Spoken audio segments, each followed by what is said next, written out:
learning a lesson is one thing, understanding a lesson is another thing, and then making sure that the lesson taught you well enough to not learn the lesson again is another idea.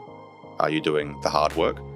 Are you focused on doing the things that are uncomfortable but necessary? And most people aren't. If you want to get bigger, first you should get better. And if you want to be the biggest in your space or beat your competitors, then you've got to be better. And being better isn't bigger. They're two fundamentally different ideas. People very much anticipate their limits and then get worried about approaching them with no available evidence to suggest that this actually is your limit. Welcome to Moonshot. Ever wondered what it actually takes to turn rock bottom into a breakthrough moment? Or how far raw determination can really take you? Joining us today is someone who has done exactly that. Meet Tobi Pearce, a tech founder who transformed his life from leaving home at 16, having to become self-reliant overnight, to building Sweat, a fitness empire that reached 50 million users and achieved a historic $400 million exit, all before turning 29. Tobi's journey isn't just about business success. It's about finding purpose through pain, making better decisions through experience, and understanding what truly drives sustainable growth. His path from personal trainer to tech CEO, investor and advisor embodies the moonshot mindset of breaking through perceived limits. In this episode, we'll explore the real challenges of scaling a global business, what drives sustainable high performance, and the often overlooked aspects of leadership that separate the good from the great. Thank you to everyone who has subscribed to the channel. If you haven't subscribed yet, then please do, so you can get access to all the latest episodes of the Moonshot podcast. Your support means a lot. I am your host, Tatjana Pandurevic. Let's dive in. Tobi, thank you for joining the Moonshot podcast. I know you've travelled, got off a plane and have come straight here. Thank you for that. And I can't wait to hear about all the insights that you've Thanks for hosting. We'll get right into it, but I want to start a little earlier in your journey. Sure. At 16, you had to become self-reliant virtually overnight. Mm-hmm. Is there a mindset that you cultivated during that period that's become a secret weapon for you?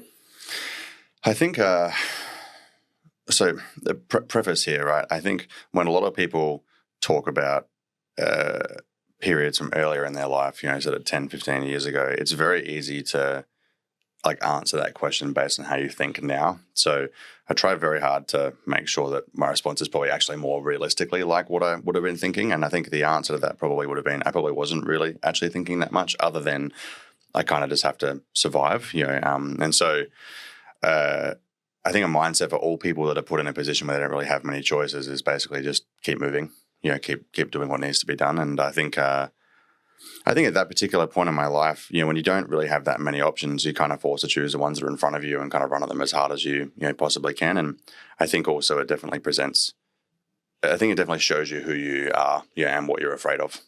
Yeah.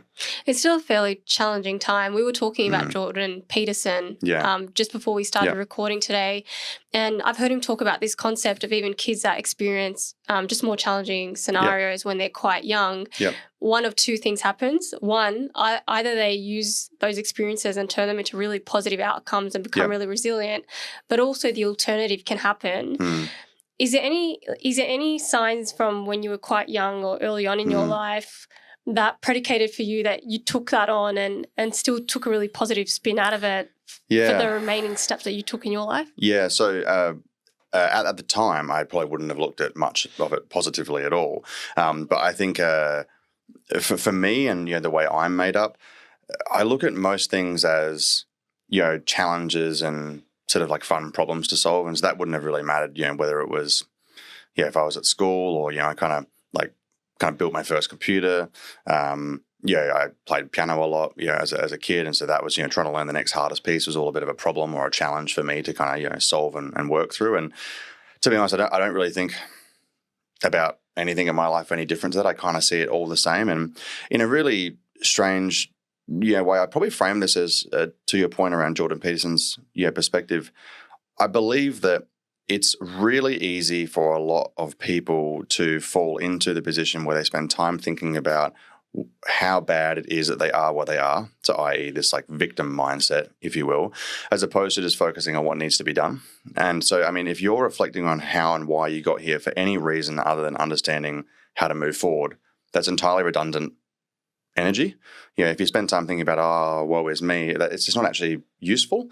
And I know that's a very easy thing to say, but then like habitually, we all kind of have our way of operating and thinking. But I don't think, and I could be wrong, but as I reflect on my life, I'm not really too sure if there's many experiences I've had where I've kind of ever really spent time feeling like a victim or blaming things as opposed to just kind of moving on. There's certainly been things I haven't enjoyed, and there's certainly been things that have been like, holy crap, like really, like, am I really here? Like, this is not an enjoyable thing. But I don't necessarily kind of ruminate on those ideas. Instead, I try to kind of quickly move into, well, something's got to be done about it. So what am I going to do? And I think that's a very, that type of almost independence and like critical thought or industriousness is definitely something that, in my observations at least, separates people, regardless of whether they're founders or not, but separates people who kind of do or do not go on to be more successful in their relative, goals. Yeah, you've had a really positive relationship with problem solving in general, and I definitely want to talk about sweat a little bit. When was the first time you really realized that could be a really big idea? Because you were incredibly successful with that venture. But was there a point in time where you started to really see traction quite early on and to what that could become? So firstly, I think in order to understand that something's a big idea, it's really worthwhile contemplating what big means in a relative sense, because if someone's making $50,000 a year, $500,000 a year is a big idea.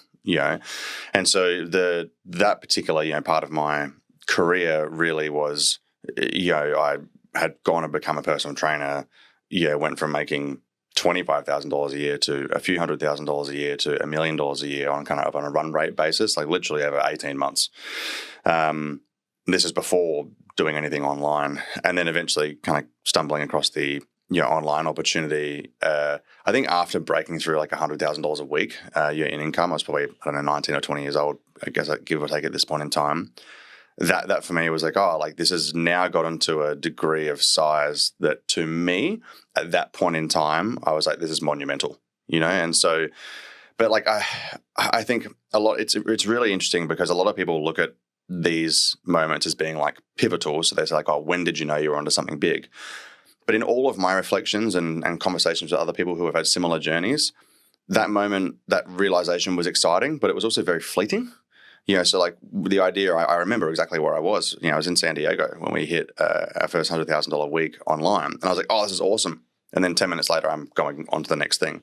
So it's not like that's a deep, reflective moment that you kind of sit in for a long time. Or sustainable feeling. No, not at all. Yeah, it's if anything, it's effectively the complete opposite. It's a kind of peak of joy or pleasure, if you will, and then immediately after that, it's gone, and you're immediately, for me anyway, I'm kind of immediately onto the next thing, and I think that in itself probably presents some interesting ideas because if you like when I see people who spend a kind of what I might say is like a dramatic, amount of time celebrating an achievement, regardless of the size or relevance of the achievement, but to celebrating a achievement, something they believe they have achieved. If they make that an absolutely massive deal, like almost like egregiously so, to me, I start to wonder like what their mindset is and like what the achievement really means to them and, what does it really represent to them?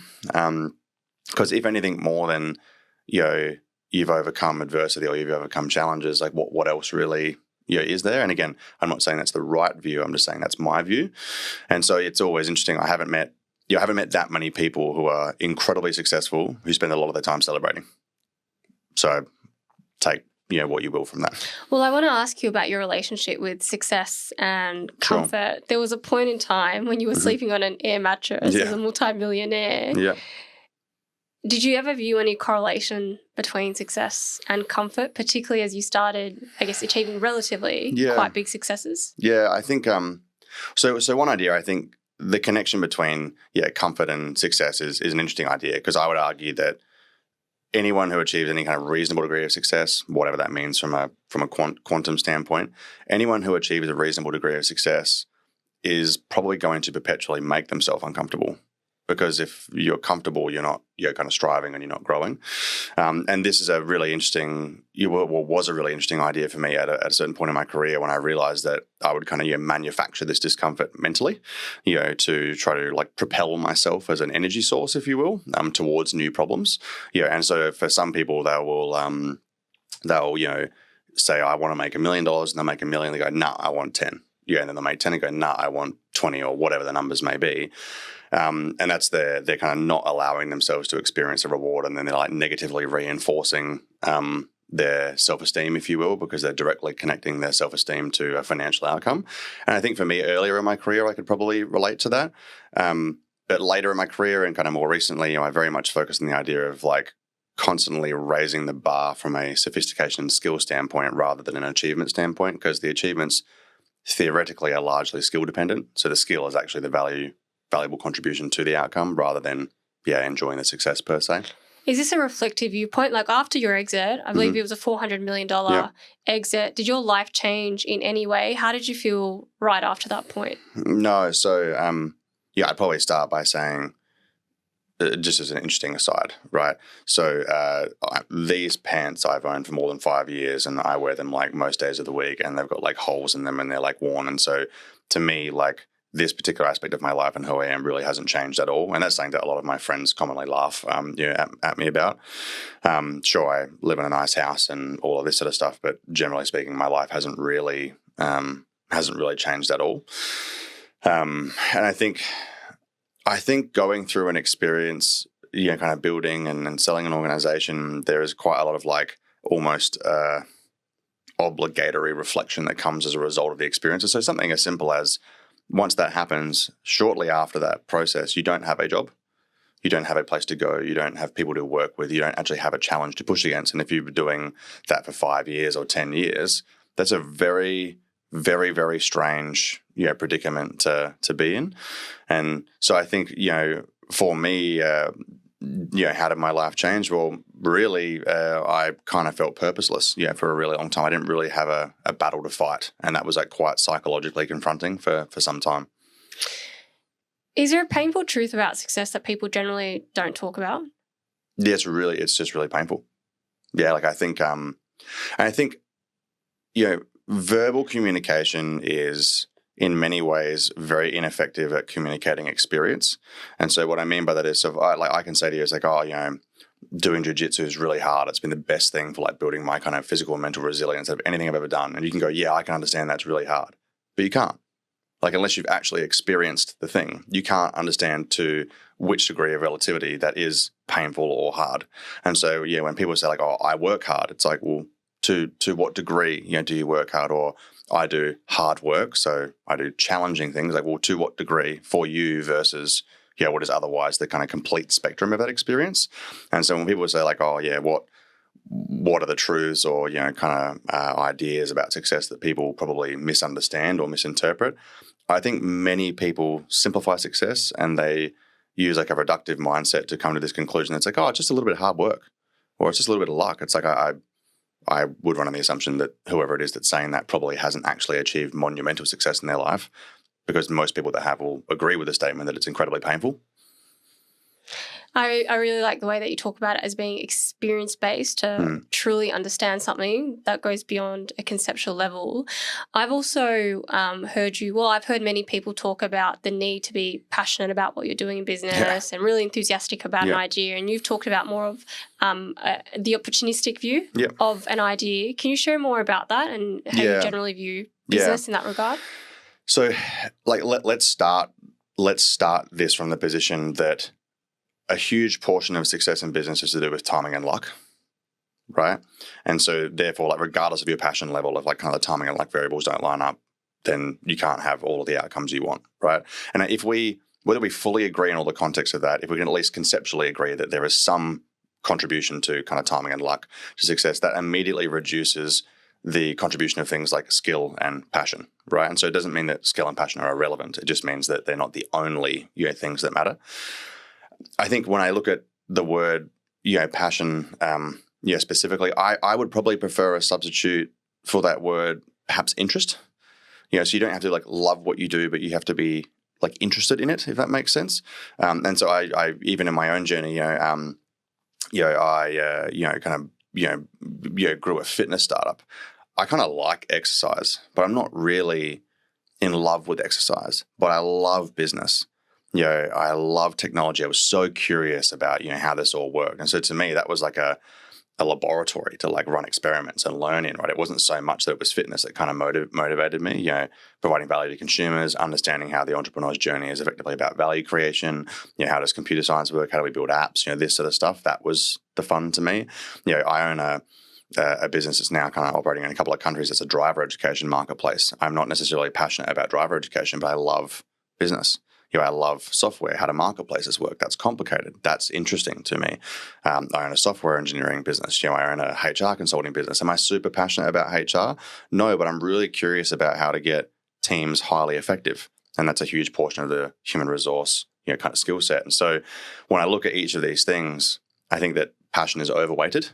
I think that interest is in some regards more important than passion. And then, as I mentioned earlier, kind of in the context of the fact that timing and luck are very large contributors to success. And also, you can still have passions. They don't necessarily need to be your core way of getting paid or generating an income in life. And I think often the two ideas can get confused. Or what does it look like to live an optimal life? Yeah, absolutely. And I think if we kind of use inversion theory here, you could say, well, okay, if I only ever build businesses or generate an income from things I'm passionate about, my list of opportunities is tiny. And that comes from the basis that, largely speaking, most people in the world don't even really have a passion. And if you ask them what it is, I'm really passionate about this, I'm like, well, can you convince me of your passion? So what behavior do you express or exhibit that would illustrate to me that you're genuinely passionate about this? And more often than not, it's actually that it's like, oh, I thought it was sort of cool. I don't actually do that thing or like engage in it or study it or whatever. It's just kind of like a thing. And so through really kind of basic straight line reasoning, you actually come to the conclusion that passion is a terrible way to look at generating an income or starting a business. If you are so fortunate that you are a portion of the small population that probabilistically have an interest or passion area that happens to align with a decent commercial opportunity, great. That's awesome. But reality is that's not necessarily how it happens. Like the guys that Steve Jobs and whatever and Steve was that built Apple, they were probably interested in that, but you couldn't really be passionate about it. It didn't really exist yet. So how could you say you were passionate about it? I think it's a kind of false reasoning. And I think this falls under a much broader kind of branch of business academia or ideology, if you will, which is that most people, when they become successful, tell the stories about how they started and why they started is pretty much full of crap. Like they can't even remember or relate to what that's like. And I think that it would be silly to say, oh, can you just take me back to when you were like 12 years old and talk to me about that? And it's like you can't really. You have vague memory, and scientifically we already know that memory, typically speaking, is very unreliable, and the further we go back in time it's even less reliable. And so it's not necessarily a great way to for motivated individuals who want to start businesses. It's not really a reliable data set to formulate their worldview of business upon. Steve Jobs talks about this, where you can only really connect the dots of your life looking backwards. Yeah, but it's hindsight bias. You can't realistically do it looking forward. Anyone who achieves any really big success in their life typically has to work really hard. And what really hard means, obviously, is subjective to a degree. As well, but often it's equated with burnout, or there's a negative connotation around it. You've sustained high performance for many, many years. How do you think about working hard and the general concept of burnout that's out there in society when you're looking at a really high degree of success? Yeah, I mean, firstly, I would look at this and say that there's working hard, so lots of hours, and then there is doing hard work, right, which is I normally frame this to people as doing the work that needs to be done as opposed to doing the work you want to do, right? And the two different types of work, if you will, have fundamentally kind of different impacts on your life. So if you're just consistently working lots of hours, you kind of get physically and mentally fatigued, right? But if you're doing lots of work you don't want to do but needs to be done, and you have to do a whole bunch of things that you really don't want to engage in, that's like emotionally or you're kind of psychologically draining. And there is some kind of overlap in a Venn diagram, if you will, when you look at this, but they're two really different things. You could work a very small amount of hours but do incredibly psychologically draining work, and that could knock some people out, if you will. And so I think, the people that I observe being super successful are normally able to kind of have a good blend of both of those, things. Now, if we kind of come back to the point of, this like work-life balance thing, or, worrying about burnout or whatever it is, I've always thought about this idea, Mike, that people very much anticipate their limits and then get worried about approaching them with no available evidence to suggest that this actually is your limit, right? And so I often advise them, I'm like, well, why don't you just try to break yourself? Just like work as hard as you can. Just forget any other limitation. Just work as many raw hours as you can and see if you can dedicate yourself to doing only the work that you believe reasonably must be done, regardless of whether you enjoy it or not, right? And then people who genuinely engage in that, and not many people will, but for the people who genuinely engage in that, they end up realizing I was wasting quite a lot of time actually. And I was doing a lot of work that was actually really unproductive. And then all of a sudden they're I've just smashed through this belief that I had that was there for no kind of justifiable reason. It was just a belief I had that's largely reinforced by their social circle and or kind of society. Yeah, the people and the environment that you surround yourself with. 100%. And I really wanted to ask you about limits because the way that you speak, your entire mindset and the way that you've approached life and business really comes across as you don't place a lot of limits on yourself. What's one of the most dangerous limits that people generally tend to put on themselves? Oh, well, if you look at for people who are starting businesses, right? For any person who has not yet started a business and not yet even run a business, and when I say run a business, I mean, kind of be the sole individual that is accountable for everything. So kind of a GM or a CEO, equivalent role.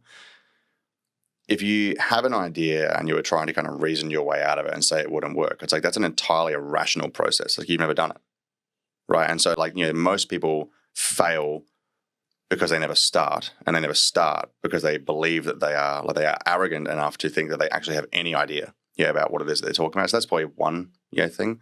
I think the second thing that really holds people back is that they have a very, very poorly calibrated view on where they sit on a spectrum of competence in a particular subject, right? So, for example, we were talking before we started recording about kind of your journey through finance and into AI and whatever, and we had a interesting chat about a couple of different topics there. And I can kind of hold a reasonable conversation about AI or artificial intelligence, but I know that on a spectrum of being kind of incredibly sophisticated versus kind of knowing nothing, I'm probably actually down here, and I'm really comfortable accepting that I'm down here. The issue with most people, generally speaking, is that they, in their circle, they're smarter or more knowledgeable. So they think that they are at the end. They think that they are at the end of the knowledge curve, but more often than not, they're actually right down the beginning. And that kind of arrogance or lack of awareness, depending on the individual, that destroys more business opportunity than almost anything. And when I've also thought about this topic, people also love to place definitions or labels around who they are. Yeah. And they shape their identity around that as well, where identity Absolutely. is so malleable. Yep. If you just spent 1 year changing your habits and forget about your identity, in a year's time, you could effectively be a completely different person with a completely different view of the world. Yep. And that tends to play a large part as well. Yeah, and people, as humans, we like labels because we there's nuance here, but in a general sense, it's a really great way of helping us to kind of feel like we belong. Yeah, identify. We're rooted in a community. Yeah, identify, relate, and exceed others. So we want to kind of acquire status. A lot of people want to acquire status. So when you look at people who say I'm an entrepreneur, it's well, if you're a great entrepreneur, you don't need to tell me, right? So if someone kind of says, I'm really good at X, Y, Z, it's well, if you're really good, just show me. Don't tell me. And so we like these labels because it makes us feel good. But if we have to label, sometimes that's evident of the fact that we probably aren't it. And I see this a lot in martial arts. Certain people kind of go around saying, I'm this belt in jiu-jitsu or whatever. And it's well, I don't give a shit about your belt. Are you any good? That's what matters. And I think as far as business is concerned, people love the idea of being a business owner. They think it sounds cool or sexy or whatever, but objectively and we were also talking about this before, it's objectively, most business owners fail relatively quickly. So statistically, it's a terrible idea from a rational standpoint. Well, I want to talk to you about leadership and management. You spent quite a lot of time thinking about these concepts and how do you communicate them in a really simple way. Yep. And I love the idea that you talk about most managers aren't great because of the way they become managers, usually being strong individual contributors, and they're promoted into what is a completely different role. Yes. The first time I really deeply thought about this is when I followed that exact same pathway and I was promoted into a managerial role. And I remember thinking, whoa, totally different skill set. Yep. What drives this culture of being promoting first individual contributors into managers, and then how do you actually become a good manager? Yeah.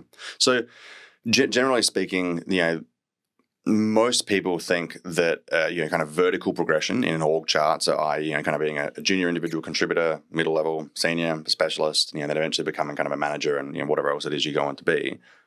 That's like society's conventional view of success in some regards, because because it's more status, two, because they associate vertical elevation on an org chart with remuneration, so they assume they make more money, and so just purely by virtue of that, people fall into that trap. That's one thing. Secondly, I think some organizations are of the worldview that training and developing people vertically through an org chart is more efficient. There's not actually necessarily a lot of evidence to suggest that that's true. And as a result, kind of managers, typically become. When you say training and developing vertically, do you mean promoting or actually developing? Because what I've observed typically is they're promoted, but there's very little actual development in that skill set, which is actually the causation of why you don't have an incredible field of managers out there in the world at these organizations. 100%. I totally agree with that. And one of my recruitment principles, so if we were recruiting a manager, I would look at one of my principles and I would say, well, I never ever hire somebody for a role thinking I can train them at anything. Right? It's a fundamentally irrational idea, in the sense that you go to market looking for a job, you have skill set XYZ. I go to market looking for an employee who has skills XYZ. You are looking for a salary of 10. I want to hire someone around 10. And then we have a negotiation and go, cool, your skills, I interview you. Your skills seem to align to the skills I need. Your remuneration expectations align to my expectations. Cool, that's great. Now, if we run on the assumption that you have skills A, B, C, and I'm looking for XYZ, but I can't find XYZ, and I'm like, oh, but you're kind of somewhat similar. I will just train you. There's so many externalities in that decision-making process that almost always render it a failure. And so that exact concept exists in most large organizations where they have an individual contributor who then gets promoted to this, and then they don't do the training. And unfortunately, there's not really that much like good quality educational material for management and leadership, unfortunately. And I don't say that disrespectfully. I say that from a genuine perspective of I've read a huge amount of it, and the majority of it can't even really articulate, like what it is. And so one of the things that commonly happens, people go like, oh, what's management or what's leadership? And they say, oh, it's doing this thing or it's doing that thing. It's like, okay, so it's expressions of the thing, but it's not the thing. It's like, oh, what's a car? Oh, well, you can drive from here to here. That's not what a car is. It's something you can do with a car or that a car does, right? And unfortunately, because there's not that great material, and because a lot of people who are in management roles probably shouldn't be there to begin with, they're then making management decisions that probably shouldn't be made either. And so unfortunately, it's a very kind of large self-perpetuating cycle, and one that's very, very hard to get out of. Is there a simple way to describe what makes a good manager or a leader, and is there a difference? I believe so. Yeah. So, without going too far down the rabbit hole, I would look at this and say, well, management is, effectively the capacity to get things done right. Where we define right as kind of like quarterly time budget, if you will. So I can get these things right. I can manage these things to get done. Whereas leadership is knowing what things to get done and setting the standard for how they should be done. Right. And so when we look at, people who are, good managers, I play this little game with leadership and management teams when I do these training sessions, and I have a whiteboard and draw kind of like a column on one side here, and I put the word bad and then the word good, and I'm like, okay, let's just classify in the shortest possible way, delineate for me the difference between bad and good management, right? And before I've gotten to this point, we talk about like what people management is and kind of the function of it. And people management ultimately being the process of generating commercial returns from people. And so say, okay, well, if you're a bad manager, you're probably not generating good returns for the business. If you're a good manager, you're probably generating good returns for the business. That's a really, kind of basic way of looking at it. But then the nuance, kind of here is like, well, a great manager would be focused on generating the results of the business today, and they will be focused on generating or preparing the company for the results tomorrow. And by virtue of that, they'll be focused on developing the team to generate the results of tomorrow, today. And so these ideas, like 99% of people who are even in management roles, they couldn't even answer those questions. Now, if you said, oh, but I have my one-on-one weekly meetings and this, that, the other, that's great. There are things that you do, but the essence of this is that your job is to get things done right, on time, on quality, on budget. And by virtue of doing that, you are generating the results that are desired from the investment in those employees. And a lot of people will look at that and go, oh, it's so like mechanical and robotic and this, that, the other. And it's like, well, but that's what business is. Every decision in business is an investment decision. And employment costs money. Because it costs money, it's an investment. It's expected to generate a return. Precisely. And then some people will go, oh, but what about customer support or HR or ops? They don't, generate money. I'm like, well, firstly, we said like generate a return. We didn't say generate money. And the returns can sometimes be the avoidance of losing money, i.e. financial control. Sometimes that can be maintaining better customer relationships because there's an association between kind of CSAT, NPS, and kind of business profit margins and growth over time. There's so much lovely evidence that's available to support these things. But because people don't understand the foundations and the kind of ideas of management, they're not able to connect the reasoning between these decisions. They don't have the capacity to make decisions off of these principles, if you will. No, it's a great way to think about it. And when thinking about team structure in general, I want to extend to another idea. I've heard you talk about low-performing employees and the impacts of holding them too long within an organisation. And I've seen so many studies around this as well and the impact that they have on a generally good, high-performing team in a positive environment. And it's drastic. Is there a time you've kept a low-performing employee for too long? Heaps. What did you learn from this? I look at these things sometimes, these lessons, if you will, from life and from business, and say that learning a lesson is one thing, understanding a lesson is another thing, and then making sure that the lesson taught you well enough to not learn the lesson again is another idea. And so in my kind of the first 3 to 5 years of my journey, I probably kept half of my employees longer than I should have, and the resounding reflection every single time after either they left or they were kind of moved on or whatever was like, I should have done that 6 months ago. Could have done that 6 months ago. Could have saved money. Could have done better by them. Could have caused them less stress. Could have had better results. It's kind of better for everyone. I think the worst one for me probably was working with employees at different levels is different skill sets. So like, managing some individual contributors is one thing. Managing some kind of small junior managers is one thing. Managing senior managers is one thing. Managing executives is another. And these are all experiences, if you're kind of fortunate enough to have success and grow, these are kind of progressive experiences you have. You don't recruit an executive 6 months into your journey. It's normally kind of, years in. And I think for me early on, like trying to recruit your kind of group of executives in one of my businesses was a mortifying experience. I kept one individual probably for like 18 months longer than I should have. And as a result of that, actually like lost a lot of really great employees who'd been in the business for a long time. And when I did eventually move this person on, which was quite contentious and kind of filled with conflict, some of those employees then came back, and then two, a whole bunch of the other employees in the business were like, we were kind of wondering what you were doing. Like we were kind of like losing faith in you as a leader because you were clearly making irrational decisions. And so this is like reinforcing this idea that if you keep low performers, and low performance, like just to be clear, performance is not just about, the delivery of kind of outputs and outcomes, so results, if you will. The kind of performance also is about the way you generate those results, so your behavior and your attitude that you express whilst in the team. And so, with this particular individual, they were generating okay results, but they were just an asshole, frankly. They were kind of threatening employees, manipulating them, lying, these sorts of things. But then the individual contributors, they all know, they're all aware of it. They have access to data that I don't, but they don't know I don't have access to it. So to them, they're looking at me being like, well, you're kind of fraudulent, if you will, in your role as our leader if you can't remove this person from the business. And so very painful experience to let people down in that way. But I think coming back to the conversation before about pain, like you're going to have to experience that pain to learn. Otherwise, without the pain, what's the stimulus? You're very well read. Ben Horowitz also talks about this idea, and particularly in hiring executives, in The Hard Thing About Hard Things. Yeah. And he explains that exact same concept really, really well. Is there something that you do as a leader that contradicts conventional wisdom?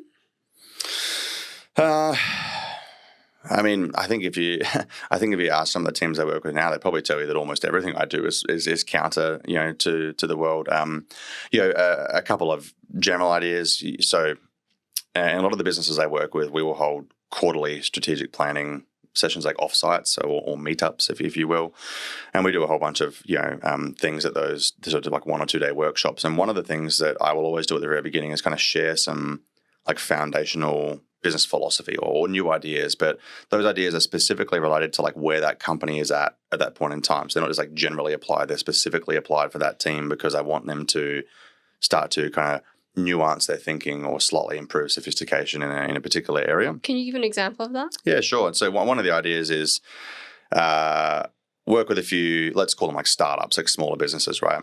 And, one of the conventional ideas for businesses, raise money, grow, become massive, exit, right? And academically, that's like the stupidest idea ever. Like most organizations don't exit. If they do, most organizations that do exit, they exit under kind of duress or on poor terms. You just don't hear about it much because they don't want to talk about it, right? And they also run on the assumption that you can kind of you can grow out of your lack of skill or grow out of your lack of discipline. So they're like, oh, don't worry about profit. Don't worry about profit now. Like, just forget about profit now. Like, let's just make money. And in some very, very unique circumstances, that makes absolute sense. But for the broad population, it is just a fundamentally terrible idea, right? And so one of the principles I, kind of tell some stories about, is this idea of, if you want to get bigger, first you should get better. And if you want to be the biggest in your space or beat your competitors, then you've got to be better. And being better isn't bigger. They're two fundamentally different ideas. And so I always say to people, I'd rather be really small, but like a dangerously effective and efficient organization than just be a massive business that's like losing money and kind of hobbling from cap raise to cap raise and under all this stress. Like, it doesn't make sense.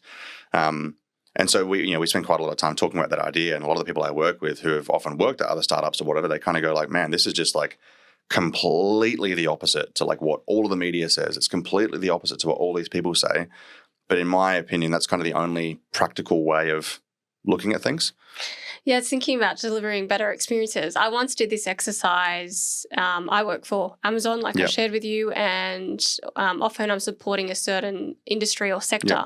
But this particular exercise that I did, or it was run by some management firm that came to us internally, was the idea of comparing apples to oranges. When we were thinking about customer service and how do you deliver the absolute best customer service.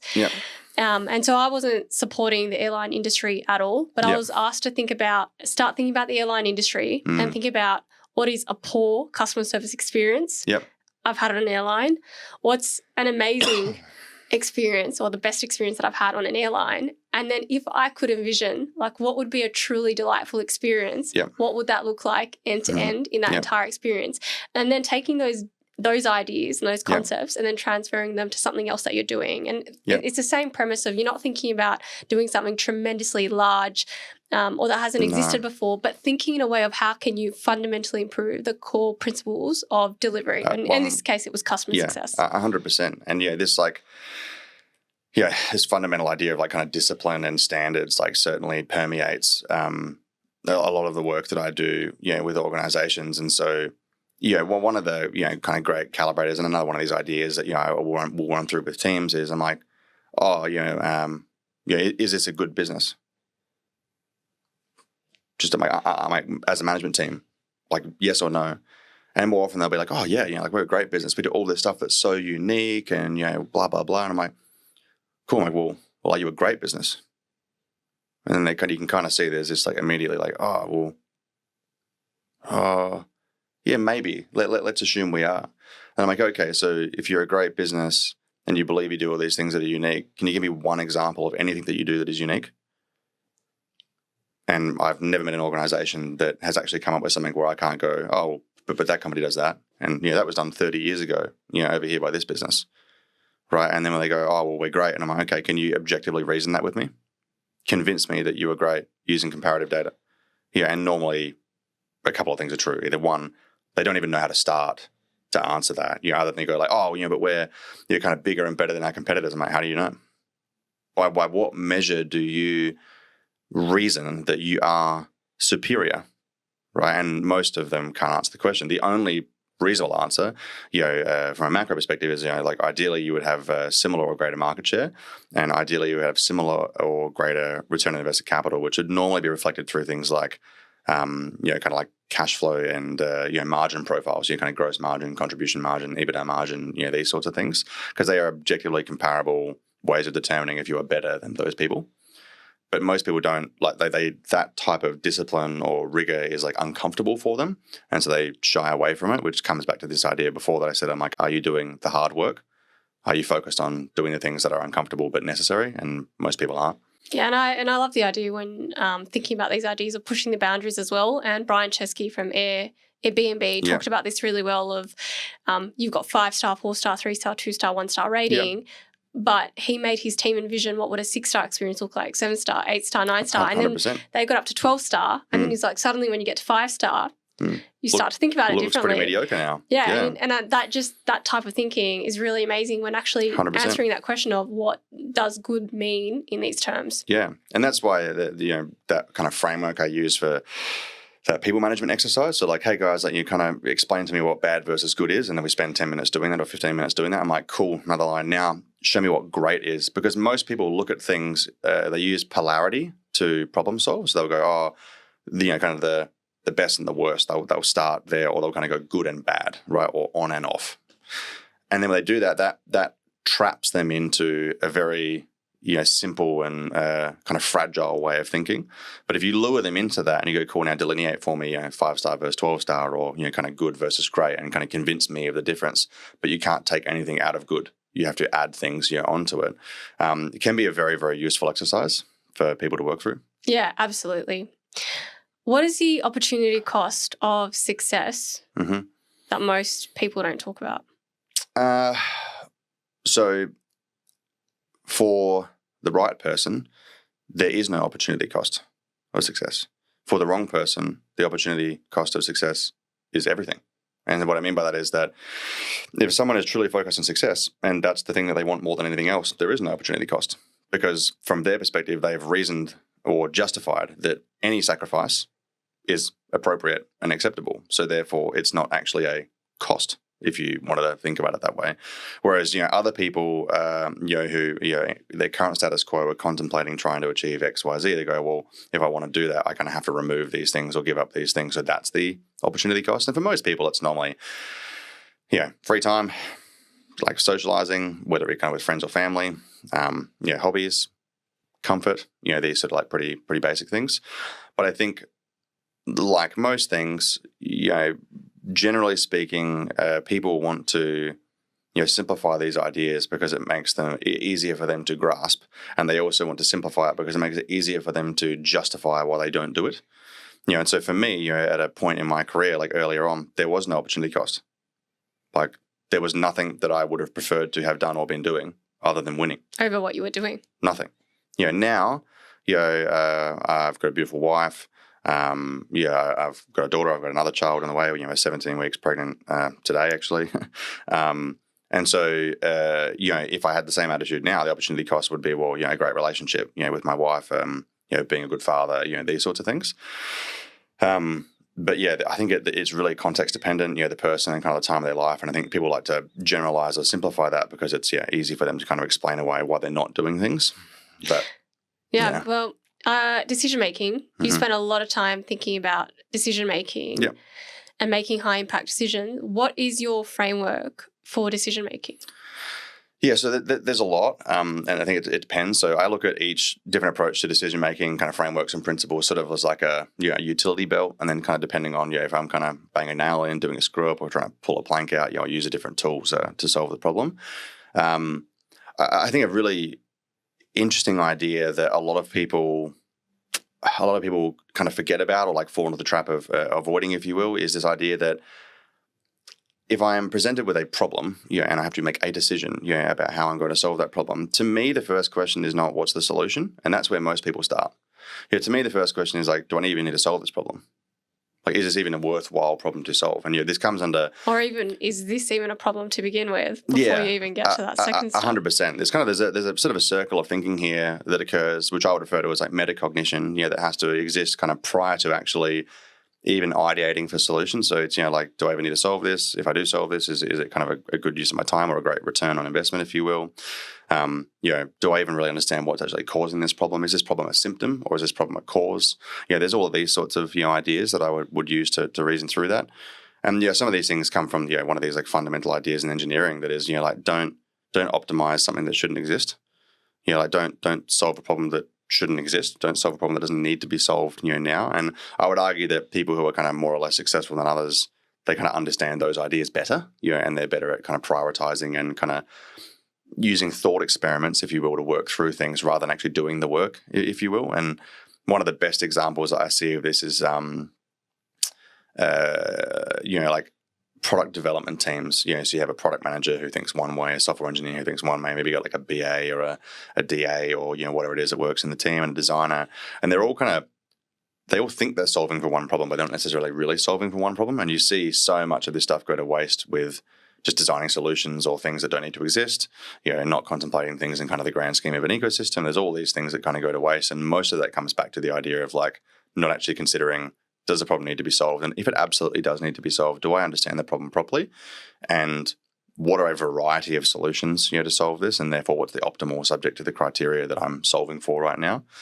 But I think circling back to like your question, like what's the framework? Like there's not one way, and I think that's again where people fall into a trap. They kind of go, how do you solve problems? It's like, well, what problem, dude?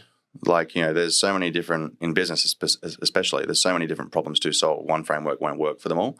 So it's more about how do you think about solving problems, i.e. metacognition. How do you think about solving problems as opposed to how do you solve problems? Prioritizing first which problems to actually solve for. Yep. Then which decision-making framework is the best for that particular scenario. Yep. And then the last step, which I've also heard you talk about, which is then how do you align all the individual team members 100%. that are going to be contributing to understand, one, their individual roles, two, what does success look like, how is that defined, so everyone is driving towards the same vision. Yeah, and if regardless of kind of framework and first principles and all these other ideas and theories, in my experience from a management perspective, so like working with other team members specifically, for me, the most powerful thing has been writing. So in my like professional opinion, verbal communication is like horrendously fragile, right? And for a variety of reasons. But written communication is much more rigorous and can kind of be like referred to, reflected upon, kind of criticized, debated, et cetera, objectively, whereas verbal communication cannot. And so whether it's, me kind of writing something or working with team members who I expect them to write something, like written communication is like genuinely a cheat code, for massively uplifting the way that team members work almost instantly. I think it's one of the biggest organizational hacks. Yeah. Amazon has a really big writing culture that was led by Jeff Bezos. Yep.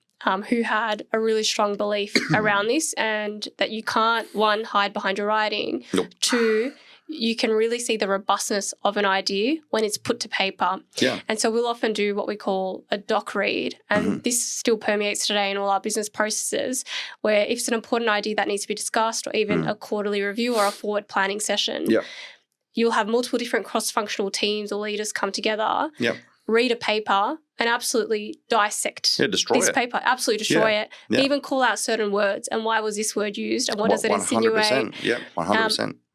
It's a really uncomfortable process, but over time you really start to see the value of written communication versus massively verbal delivery. Yeah, literally could not agree more. And I think because writing is ultimately a reflection of the way that you think, when people start to kind of critique or criticize or provide feedback on your writing, they're providing feedback on the way that you think, and then that can be, depending on the mindset and kind of the approach, that can be very positively reinforcing or kind of like constructive, in terms of improvement. I think that most like verbal feedback or verbal communication, unfortunately, it doesn't really sink in, and a lot of evidence kind of suggests this, as well, but it doesn't really sink in that well. And from a management perspective, another interesting idea with the writing thing is that most people are thinking about communication like now at like a point in time. They're thinking about management like at a point in time. But people who think about business at a point in time, respectfully, haven't yet got to sophisticated thinking, because you need to be able to think about business at a point in time, business historically and business prospectively, if you will, over time. And so if you look at people management from a cycle perspective, so arguably one inevitable cycle of people management is that you will recruit people, you will work with them, or onboard them, work with them, manage them, and then they will leave one way or another, right? Which means then when that cycle re-kicks off, you don't want to have to do all of the kind of coaching, onboarding, training every time, because that's irrational and inefficient and subjective, right? However, if you have things written down and you have historical reference points of people, new employee onboarding, and this is the way, onboarding programs work in most of my organizations, I'm like, hey, like, here's the last 6 months of our monthly business reviews. Here's our current strategic planning document. Okay, you're a product manager. Here's the last 10 features that we've built. This is a PID, which is like a product requirements document. Go, read that. When you're done, you're onboarded. Like that's 90% plus of the onboarding, right? You know who does this really well? Remotely born companies that are successful. Yep. GitHub comes to mind in particular, Yep. And I remember listening to a podcast with one of the product leads. Yep. Everything is documented and written down, and for them it was core to their survival because 100%. they're a completely remote organisation and they have been from the very beginning. Yep. And they really emphasise this principle of it's written down, and if it's not written down somewhere and it's something that's going to be applicable to more than just yourself, one, it should be written down, but then they'll bring in others to help coach support around 100%. A certain concept. Yeah, totally agree. One of the businesses, three of the businesses I mentioned before that I'm involved in don't have an office. They're fully remote, and they've got employees at least like nationally across the 3+ states, if not internationally. And so, like even something as practical as like not everyone can be at meetings at the same time.